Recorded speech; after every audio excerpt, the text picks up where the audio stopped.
Minsan, may mga lugar na sa unang tingin parang wala lang. Tahimik, madilim, at parang walang kwento. Pero paano kung sa likod ng katahimikan may sining na naghihintay matuklasan?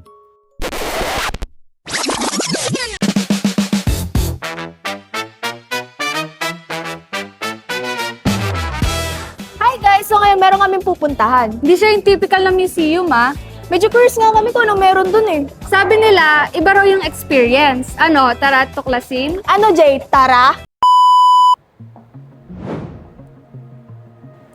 Ang museo ay hindi lamang imbakan ng mga lumang artifact at katahimikan, kundi isang buhay na salamin ng ating kasaysayan na personal na kumukonekta sa ating kasalukuyan.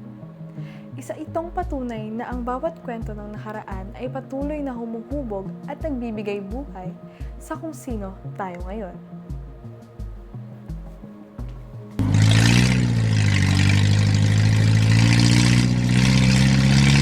Hi guys! So ngayon is on the way kami papuntang Eskinita Art Farm and actually guys, nandito na talaga kami. So, dito ba talaga yun? Ewan kayo, parang bahay lang no? Kaya nga eh. Bahay lang ba to? Tara natin pasukin. Ano, tara? Tara.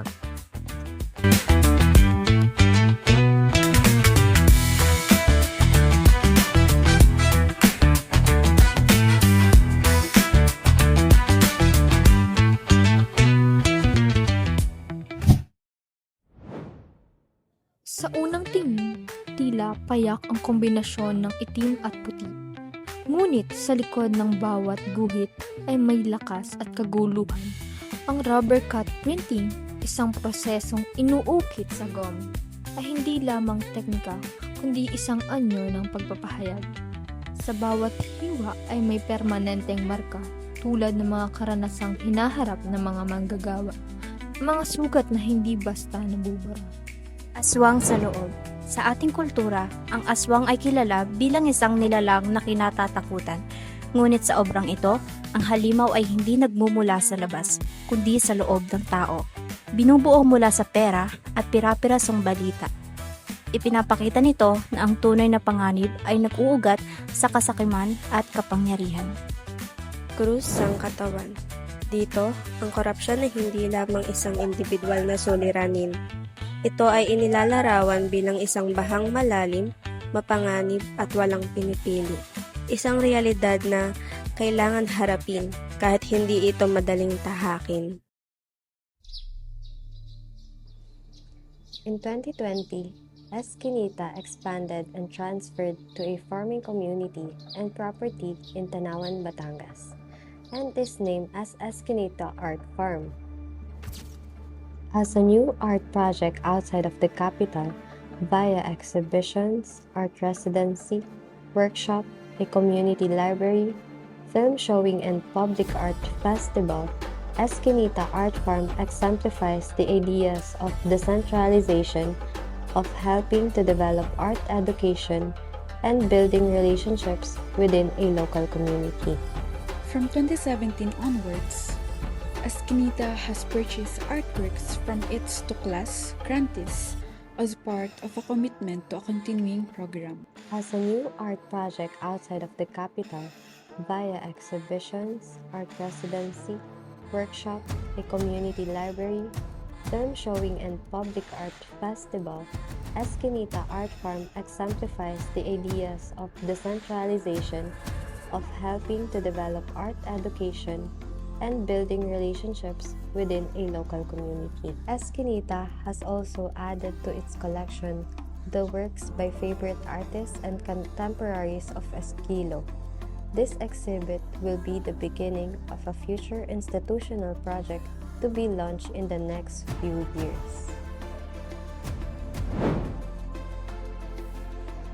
Dahil sa pagbabago ng mundo, museo ang nagiging tulay at nag-uugnay sa ating nakaraan.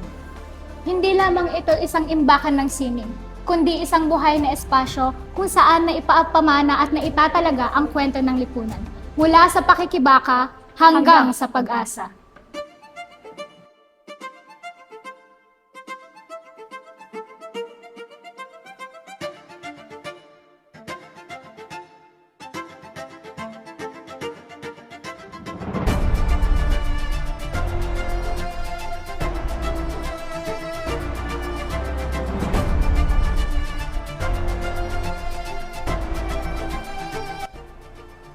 Bawat likhang matatagpuan, mas lumalalim ang ating pag-unawa. Dahil hindi lamang ito nakikita, kundi ito'y nararamdaman at nararanasan.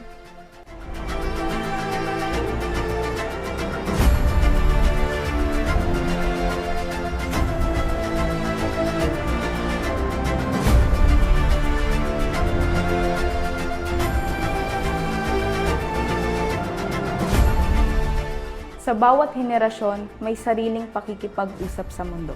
Para sa mga kabataan, isa na dito ang sining.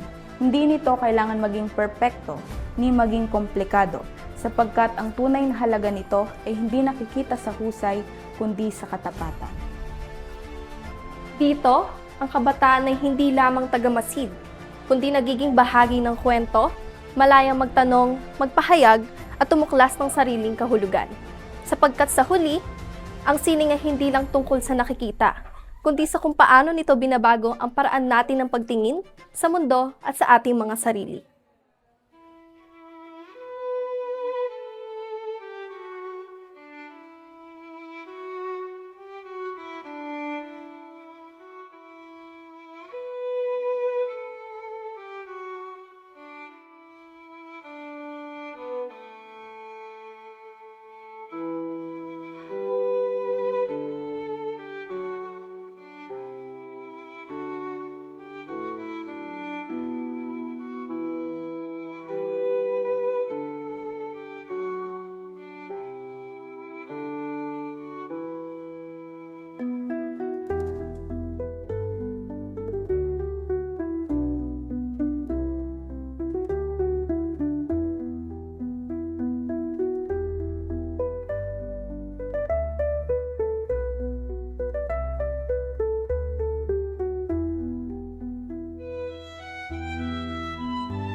Sa pagtatapos ng aming paglalakbay, naalala natin na hindi lahat ng kakaiba o di pamilyar ay dapat katakutan.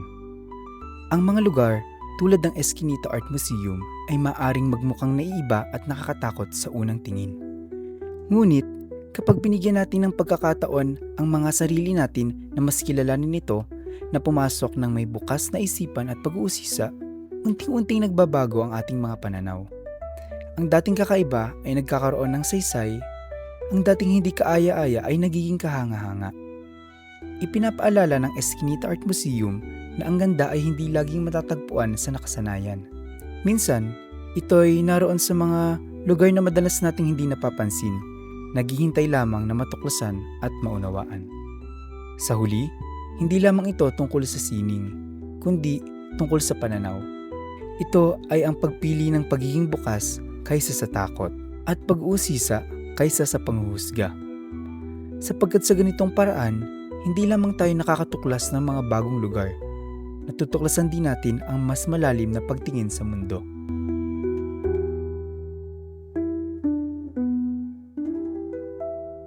Sa dulo ng Eskinita, baka di takot ang matagpuan mo, kundi ang sarili mong sining.